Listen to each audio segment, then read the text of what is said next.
1320 का level bank Nifty के लिए इंपॉर्टेंट लेवल बनता हुआ नजर आ रहा है यहाँ पर। सर आपसे ये भी समझना चाहेंगे, हमने पेट्रोल डीजल की कीमतों में एक बढ़त आते हुए भी देखी, उसके बावजूद भी हमने देखा कि ऑयल स्टॉक्स में प्रेशर बना हुआ है।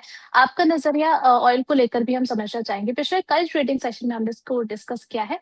अभी के लिए क्या व्यू बन रहा है? देखिए, ऑयल मार्केटिंग कंपनीज में मतलब एक्सपेक्टेशन ये थी कि कम से कम हम्म। 5 रुपए बढ़ेगा। और मतलब कई जगह तो 10 रुपए तक की बात हो रही थी, लेकिन इतना बड़ा शॉक इकोनॉमी को एक साथ गवर्नमेंट नहीं दे सकती है। तो हम्म। ये एक्सपेक्टेशन थी कि 5 रुपए या 3 से 5 रुपए एक बार में बढ़ेगा, और एक रोड मैप दिया जाएगा कि और 3-4 रुपए 5 रुपए ऐसे ऐसे महीना या 3 महीना ऐसे करके बढ़ाएंगे।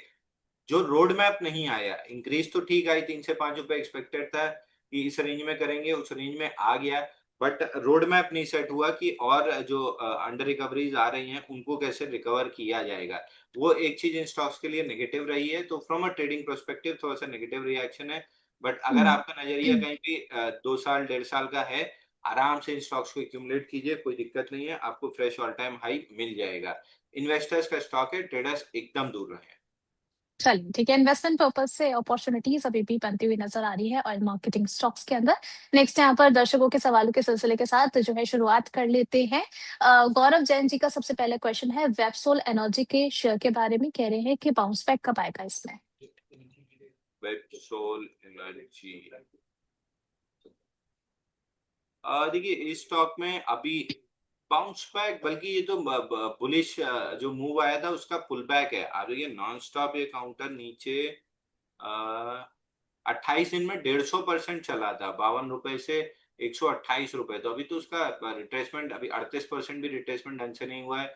50% रिट्रेसमेंट करेगा तो 81 तक आ सकता है, तो एक बार आपको यहाँ वहाँ की मूव आ सकती है 113 रुपए तक। बट अभी पुल बैक कंप्लीट नहीं हुआ है, 50 डे मूविंग एवरेज 92 पे है, यहाँ तक तो नीचे आ ही रहा है। चलिए ठीक है, नेक्स्ट क्वेश्चन सर यहाँ पर दीपक जी का है, कह रहे हैं कि इनके पास डॉक्टर फूड के 2004 के भाव में इनके पास शेयर्स है। आपका नजरिया जानना चाह रहे हैं कि आगे एवरेज करो इसमें या लॉस बुक करना चाहिए? स्टॉक का नाम रिपीट कीजिए, लाल डॉक्टर रेड्डी। नो सर, इनके पास है मैसेज डॉक्टर फूड।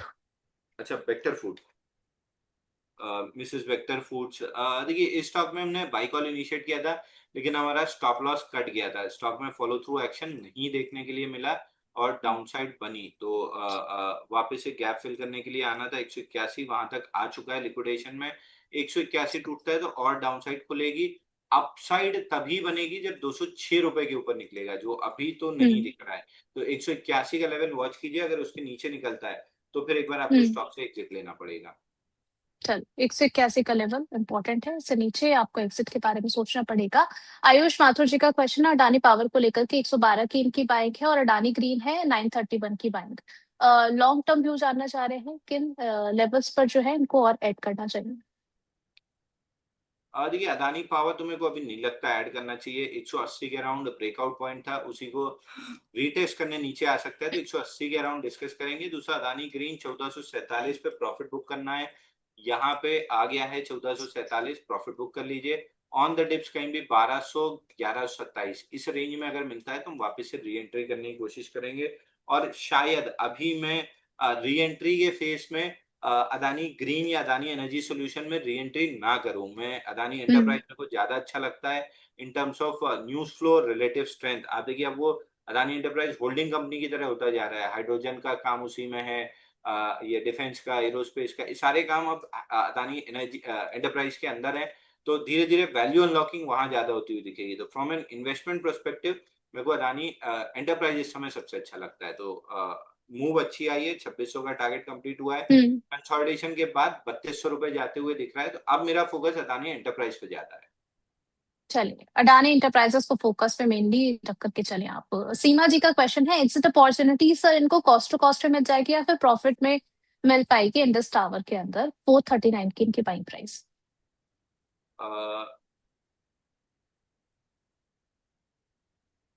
देखिए इंडस टावर में एक ब्रेकआउट बना है 425 रुपए का, ऊपर में स्विंग हाई है 443 रुपए, यहाँ तक ये स्टॉक जा सकता है। जो चार्ट पे आप देख रहे हैं, इसको अगर रेक्टेंगल ड्रॉ करेंगे तो आपको दिखेगा रेक्टेंगल 419 424 का ब्रेकआउट बना है और 443 तक प्रिसाइसली 443.2 स्विंग हाई है, यहाँ तक ये स्टॉक जा सकता है, तो ठीक लग रहा है। चलिए ठीक है, नेक्स्ट यहाँ पर अपोलो पाइप्स, सर गगन जी का सवाल आया है अपोलो पाइप्स पर। 471 की इनकी बाइंग प्राइस है, शॉर्ट टर्म पर एडवाइस जानना चाहते अपोलो पाइप 1 2 3 4 5 6 दिन का इनसाइड बार प्राइस एक्शन है। जो मूव बनी थी अर्निंग्स की, बड़ी बार बनी थी 7 मई को, उसी के अंदर पूरा प्राइस एक्शन चल रहा है। तो अर्निंग्स के रिएक्शन का हाई क्रॉस होने का वेट करना चाहिए। फ्रेश ट्रेड लेने 540.15 ये निकलता है तो फ्रेश ट्रेड लिया जा सकता है। तब तक के लिए अगर है तो होल्ड करना चाहिए हर कीमत पे। इस हैं। तो मोमेंटम बार है, इसका लो है 446, इसका स्टॉप लॉस जरूर ले लीजिए। 446 के नीचे अगर क्लोज करता है तो फिर लिक्विडेशन आएगी 372.45 तक, तो ये स्टॉप लॉस जरूर मेंटेन कीजिए। और 540 निकलता है तो फिर आपको और मोमेंटम बिल्ड होते हुए दिखेगा।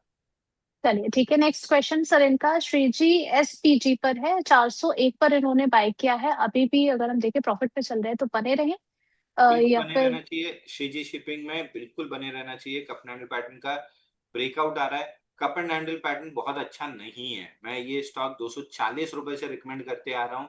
440 रुपए आ गया है, बट प्रॉब्लम ये है कि इस स्टॉक में अभी जो राइट साइड हम्म डेवलपमेंट है वो कप के हाई के ऊपर हो रहा है, तो ये अपने आप में कप एंड हैंडल पैटर्न पे डाउट क्रिएट करता है। बट चूंकि मोमेंटम बहुत हाई है और रिलेटिव स्ट्रेंथ क्लियरली विजिबल है, 406 रुपए का मैंडेटरी स्टॉप लॉस ले लीजिए और लॉन्ग बने रहिए। ऊपर में अगर ये पैटर्न वर्कआउट करता है तो हम्म 480 से 500 के बीच में आपको टारगेट मिल सकता है। चलिए तो बने रहिए इस स्टॉक के साथ, ये सलाह है आपके लिए। चलिए नेक्स्ट यहाँ पे बनी सिंह जी हैं, एस्टर डीएम 750 पर इन्होंने खरीदारी की हुई है। यहाँ पर क्या करना चाहिए सर? 758 पर चल रहा है, यहाँ पर भी देखिए पोजीशन होल्ड करें।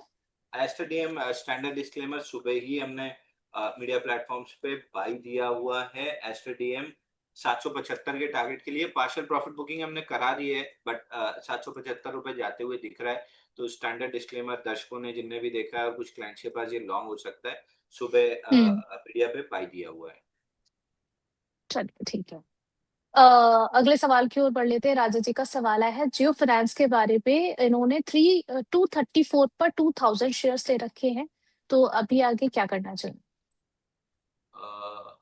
एक मिनट, देखिए आप एक एक स्टॉक लगाइए आप, वेल्सपन लिविंग।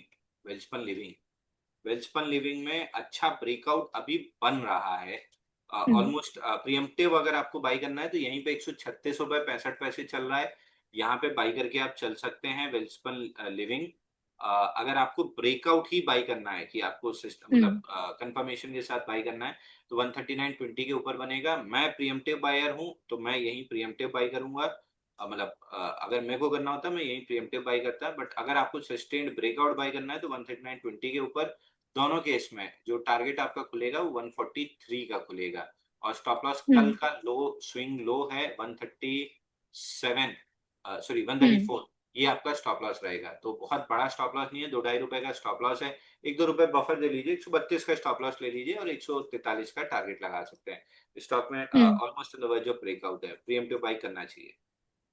चलिए ठीक है, तो यहाँ पर वेल्सपन लिविंग आप देख करके चल सकते हैं। 136 पर कामकाज करता हुआ नजर आ रहा है। स्टॉप लॉस जो आपको यहाँ पर सुझाया गया है वो है 132 134 का स्टॉप लॉस आप मेंटेन करके चल सकते हैं 143 तक के टारगेट्स के लिए। तो ये आज के लिए एक रिकमेंडेशन निकल करके आई है इस शो के दौरान, और आगे जैसे जैसे डेवलपमेंट होते जाएंगे आपको यहाँ पर जो है इन्फॉर्म कर दिया जाएगा। नेक्स्ट क्वेश्चन की ओर यहाँ पर पढ़ लेते हैं। सर सवाल आया था